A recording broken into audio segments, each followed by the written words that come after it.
Technologic চ্যানেলে আপনাদের স্বাগতম।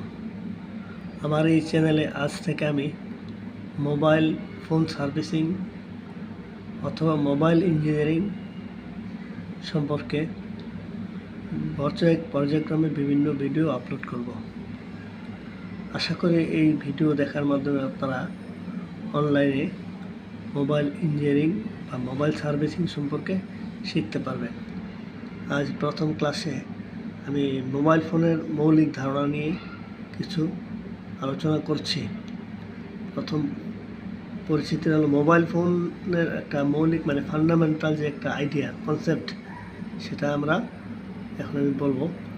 আর মোবাইল ফোন শিখতে গেলে যদিও বাংলায় বলছি, কিন্তু কিছু ইংরেজি শব্দের সাথে পরিচিতি থাকা প্রয়োজন।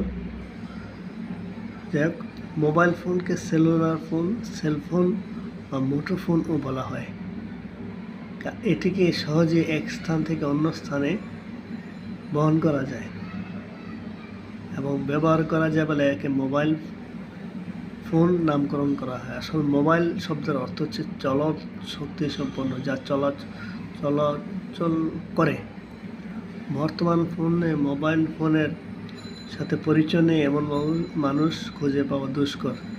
এটি হচ্ছে যোগাযোগ ব্যবস্থার অন্যতম মাধ্যম। মোবাইল ফোন উদ্ভাবনের ফলে কোনো আত্মীয়, বন্ধুবান্ধব বা অন্য কাউকে চিঠি পাঠিয়ে উত্তরের আশায় বসে থাকতে হয় না।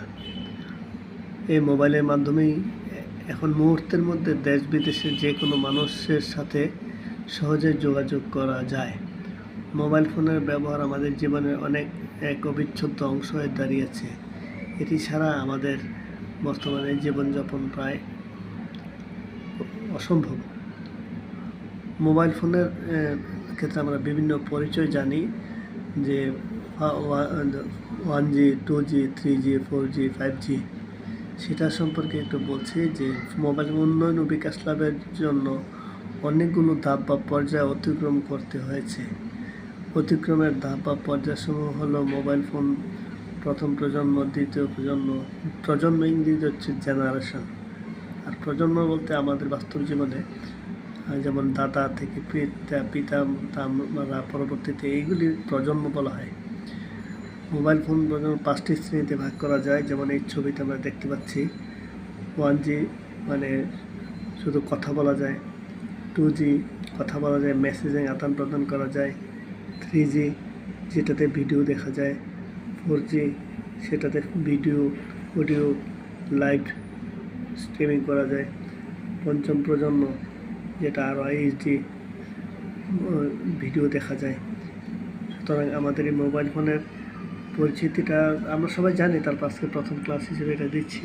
কিছু তথ্য এখানে দিচ্ছি এই কারণ যে অনেক ছাত্রছাত্রী যারা পড়াশোনা করে, SSC, HSC ডিগ্রি সহ পর্যায়ে পড়ে, অথবা কোনো চাকরি ইন্টারভিউতে মোবাইল ফোন সম্পর্কে কিছু লিখতে হয়, ইংরেজি জানে কিন্তু তথ্যগুলো জানা থাকলে ভালো। সেটাই আমি বলছি, মোবাইল ফোনের প্রয়োজনীয়তা বা ব্যবহার।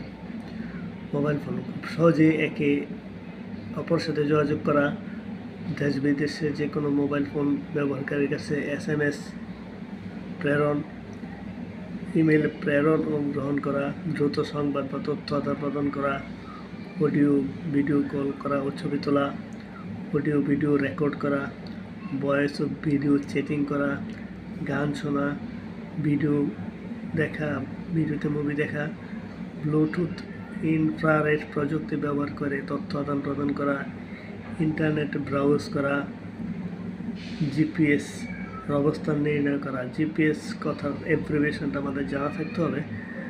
এটা হচ্ছে গ্লোবাল পজিশনিং সিস্টেম। সময় ও তারিখ এবং অন্যান্য ফাংশন যেমন ম্যাপ, ক্যালেন্ডার, ক্যালকুলেটর,